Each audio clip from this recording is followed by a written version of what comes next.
Hi guys, welcome to another video in the Motion and Forces series. This one is going to be focusing on acceleration. Well, so far we've looked at two important measures that are part of our description of motion, and that is the difference between displacement and distance, and speed and velocity. So in this video, we want to have a little bit more of a look at acceleration, which is the other key descriptor. Acceleration is the rate of change of speed. Now, we're using the term speed and velocity interchangeably because you remember that the difference between speed and velocity is just that velocity is a vector and therefore it has a direction as well as a magnitude. But otherwise, it's the same. So we can calculate acceleration by looking at the change in speed or velocity over time. Looking at that as a sort of more simplified version of an equation, A for acceleration is delta V, change in velocity, over delta T, which is change in time. Acceleration is measured in units of meters per second or meters per second squared. So we can use either of these two units to represent our units of acceleration. As I mentioned, acceleration is a vector quantity and therefore it has both size or magnitude and also direction. So we will talk about acceleration in a particular direction. And this is going to be particularly important when we link it up with Newton's laws, which will come in one of the subsequent videos. Now, just as we have acceleration, which causes speed to increase if acceleration is greater than 0, we can also have negative acceleration. That is deceleration, and it causes the speed to decrease. In this case, the acceleration is less than 0, a negative value. It could also mean that if an object is moving in a certain direction and a force is acting on it in the opposite direction, it will cause it to decelerate, to slow down. This is the kind of thing that happens when we look at objects being thrown in the air.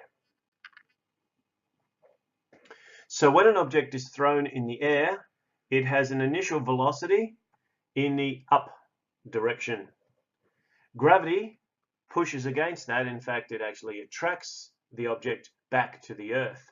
And therefore, the acceleration due to gravity, which we use the symbol G to represent, is acting in the opposite direction to that of the initial velocity. So what will happen is that the ball, if this is a ball, will continue to rise and will get slower and slower and slower until it actually stops at the greatest point, at the greatest height that it reaches. And at this point, the velocity will be 0 meters per second, and then it will start to accelerate again back towards the Earth. When objects fall under the influence of gravity, they accelerate at a rate of around 10 meters per second squared. Often you'll find this value listed as closer to 9.8 meters per second squared, but 10 will be fine. It gives us a nice round number to use for our calculations, and it's one that we will use for the balls in particular that are being kicked or thrown when we're analysing as part of our sporting challenge. So a few calculations then for you to have a look at. Because acceleration is change in speed or velocity over time, we can actually convert this into an equation that can perhaps make a little more sense to us. And that is, if we look at V representing the final velocity and U representing the initial velocity, then we can write an equation like this. A is equal to V minus U over T. Rearrange, this becomes one of the very important equations of motion, V equals U plus AT. One of the things that's quite important about this particular equation is quite often an object will start with a velocity of 0. And so this gives us a little bit of an idea about what's happening. The other thing is that occasionally we will treat acceleration as either representing gravity, so g, or sometimes it will be 0. One of the assumptions that we make when we're analyzing motion is we neglect air resistance. It adds an additional force in that makes life very difficult. And so when we're looking at objects being thrown, an object that's moving up will have an acceleration due to gravity coming down, and anything that is traveling in a horizontal direction, we will assume that the acceleration is 0.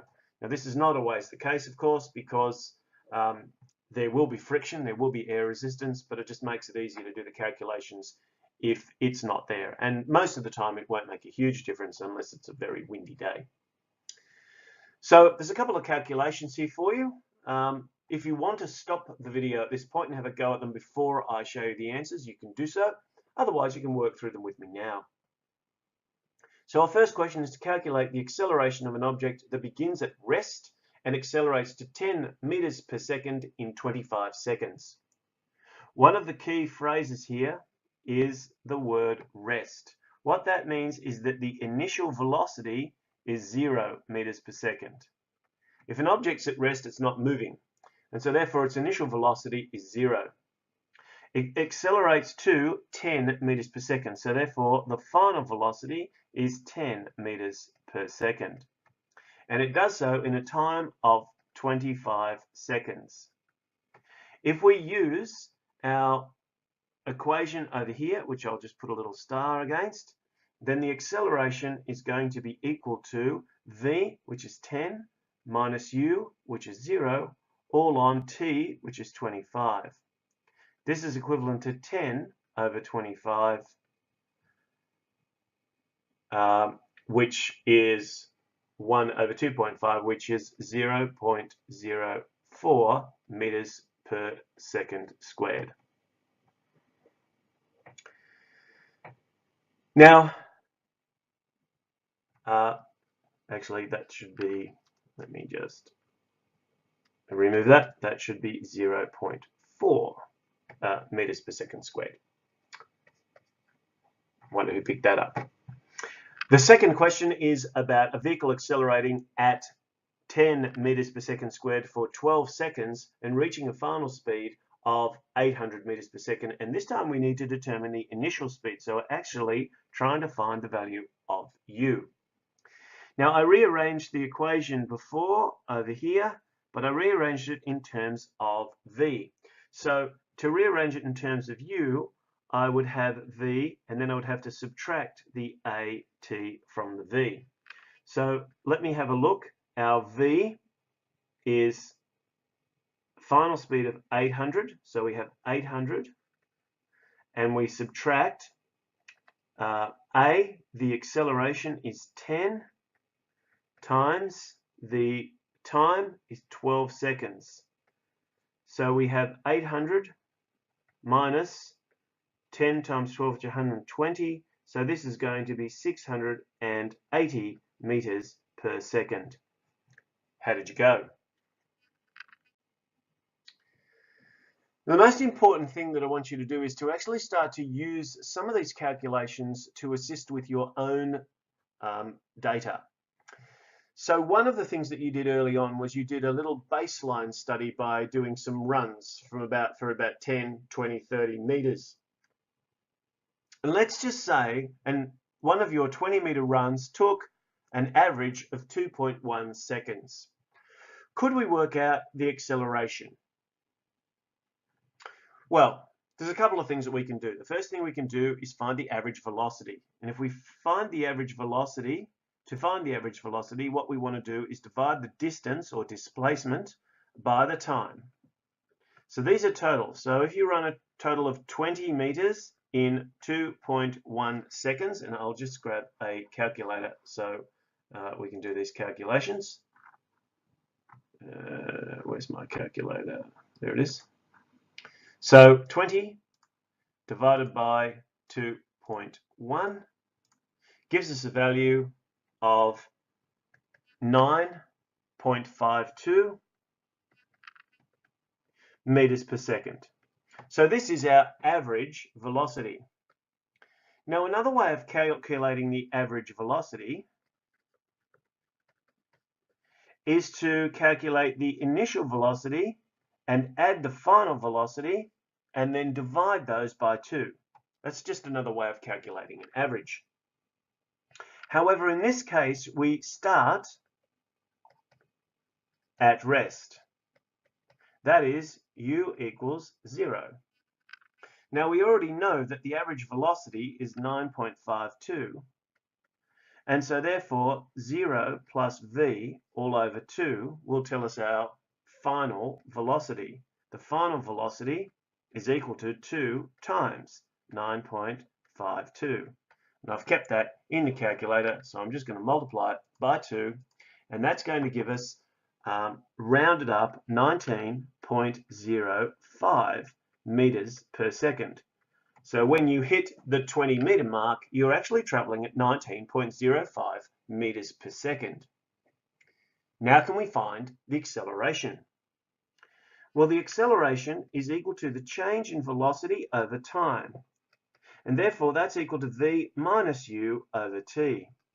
We've just worked out that the final velocity based on the average and assuming that the acceleration is consistent for the whole of the run is going to give us a value of 19.0. Now we're still going to subtract 0 from that because we still start from rest, and the time is 2.10 seconds. So this time I'm going to divide my answer by 2.1. And when I do that, I get a value equivalent to 9.07 meters per second squared. So my acceleration is 9.07 meters per second squared. Find one of the values that you've already got in your book from your previous experiments and try this out yourself. Thanks for watching.